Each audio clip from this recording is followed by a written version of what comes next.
بسم الله الرحمن الرحیم. نن ډیره د خوشحالۍ خبره ده چې دلته کې رونه چې کوم خپلوان دي ډېر نږدې رشتهداران دي د هغوی په منځ کې خفګان راغلی مړی پکې شو هغوی نن روغبال شو بیا رونه شو په دې الله هم خوشحالېږي په دې نبي علیه السلام هم خوشحالېږي د الله حکم دی د نبي علیه السلام طریقه ده. مونږ ټولو له دا پکار دی چې په داسې جرګو کې چې دې امداد وکړو د جرګې والا سره ټولې معاشرې له پکار دي چې د جرګو سره مدد وکړو. زموږ د IGP صاحب او زموږ د DPO صاحب او د ټولو افسرانو هم دا مشن دی چې باید په معاشره کې دا جنګونه جګړې ختم شي او چا چې دشمنۍ دي هغه دشمنۍ په دوستۍ کې بدلې شي. جی سر جی آخري کوېسچن لرو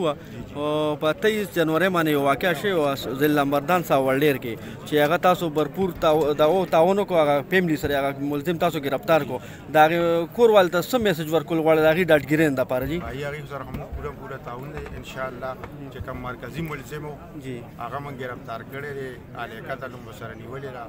هغه اوس جیل کې دی او انشاءالله دا نور ملزمان چې دي زر تر زره به ګرفتاره شي او قانون ته به حواله شي. ډېره مننه جي.